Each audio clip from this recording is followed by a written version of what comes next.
Apabila Anda mau awet muda, sesungguhnya mudah sekali obatnya. Usahakan selalu gembira, walau sesempur uang jatuhnya.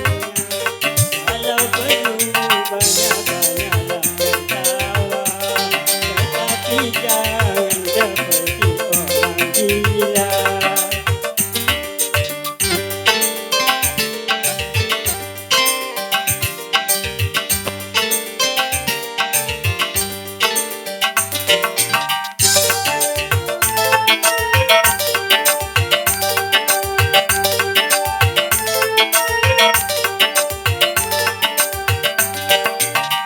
Bagi yang sudah tumbuh uban di kepala, walau sudah tua, coba berjiwa muda.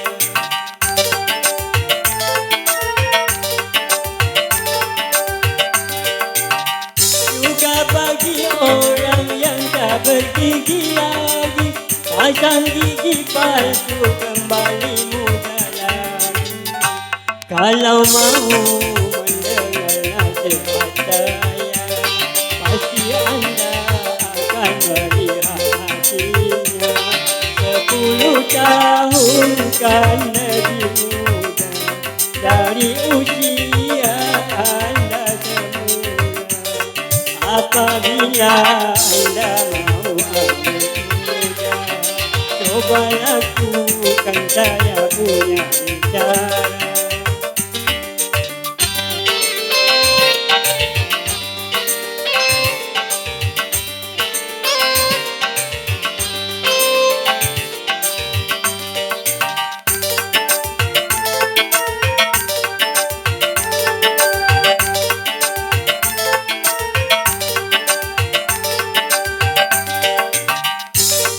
Yang sudah tumbuh uban di kepala, walau sudah tua, coba berjiwa muda.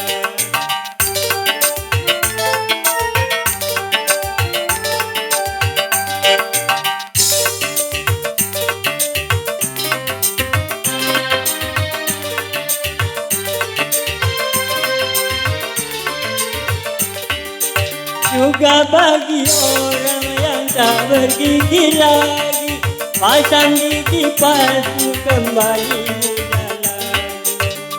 Kalau mau mendengar nasihat saya, pasti Anda akan melihat hatinya. 10 tahun kan lebih muda dari usia Anda semula. Apabila Anda mau awet muda, coba lakukan saya punya cara.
Baiklah Bapak Ibu hadirin, mohon minta waktu sejenak untuk berdiri.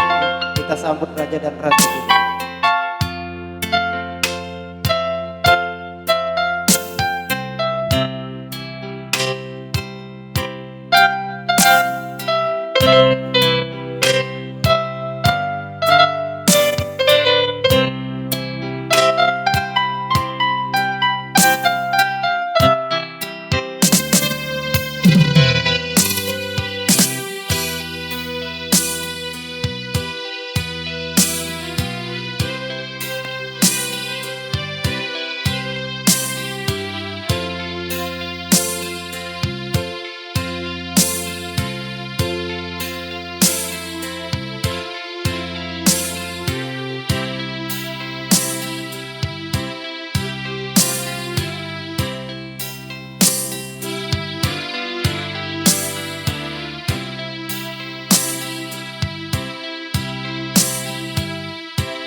terima kasih. Silakan duduk kembali.